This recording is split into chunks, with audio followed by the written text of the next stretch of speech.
আগামী কয়েকদিন ওয়েদার কেমন থাকবে? দক্ষিণবঙ্গের জেলাগুলির জন্য আগামী 5 দিন অর্থাৎ 9 থেকে 13 তারিখের মধ্যে বৃষ্টিপাতের পরিমাণ বাড়বে। প্রধানত মাঝারি ধরনের বৃষ্টিপাতের সম্ভাবনা থাকছে অনেক জায়গাতেই।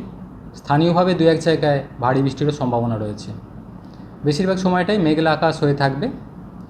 দু এক জায়গায় ভারী বৃষ্টির সম্ভাবনা থাকছে বিশেষ করে উপকূলের কাছাকাছি জেলাগুলো এবং সেই সাথে পূর্ব বর্ধমান, নদিয়া, কিছুটা হুগলি এই জেলাগুলো এবং পার্শ্ববর্তী অঞ্চলে দু এক জায়গায় ভারী বৃষ্টির সম্ভাবনা রয়েছে 9 থেকে 13 তারিখের মধ্যে।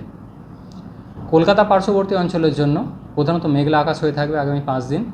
হালকা থেকে মাঝারি ধরনের বৃষ্টিপাতের সম্ভাবনা রয়েছে, তবে বৃষ্টিপাতের পরিমাণ বাড়বে কলকাতা পার্শ্ববর্তী অঞ্চলের জন্য 9 থেকে 13 তারিখের মধ্যে। এবং দিনের তাপমাত্রা খুব একটা উল্লেখযোগ্য পরিবর্তন থাকবে না। সর্বোচ্চ তাপমাত্রা প্রায় 30 থেকে 32 ডিগ্রি কাছাকাছি থাকবে এবং প্রধানত মেঘলা হয়ে থাকবে বেশিরভাগ সময়টাতে। মৎস্যজীবীদের জন্য সতর্কতা রয়েছে 9 থেকে 10 তারিখ পর্যন্ত। সমুদ্রে দমকা হাওয়া থাকার সম্ভাবনা রয়েছে, সেই কারণে মৎস্যজীবীদের সমুদ্রে যেতে নিষেধ করা হয়েছে। উত্তরবঙ্গের ক্ষেত্রে বৃষ্টিপাত বেশি থাকার সম্ভাবনা রয়েছে, বিশেষ করে উত্তরের 5টা জেলা অর্থাৎ দার্জিলিং, কালিম্পং, জলপাইগুড়ি, কোচবিহার, আলিপুরদুয়ার এই জেলাগুলোয় 9 থেকে 10 তারিখের মধ্যে দু এক জায়গায় ভারী থেকে অতি ভারী বৃষ্টিপাতের সম্ভাবনা রয়েছে। পার্শ্ববর্তী জেলাগুলো যেমন উত্তর দক্ষিণ দিনাজপুর, মালদা এই জেলাগুলোতেও বৃষ্টিপাত বাড়বে। দু এক জায়গায় ভারী বৃষ্টির সম্ভাবনা রয়েছে মালদা, 2 দিনাজপুরেও 9 থেকে 10 তারিখের মধ্যে।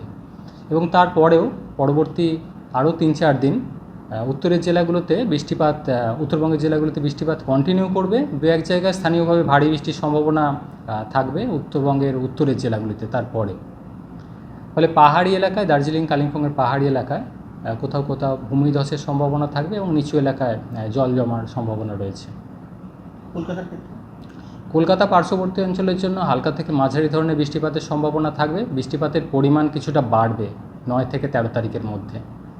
কোনো দিন মাঝারি ধরনের বৃষ্টিপাত থাকবে এবং প্রধানত মেঘলা হয়ে থাকবে। কয়েক পশলা বৃষ্টিপাত মাঝে মধ্যে থাকবে।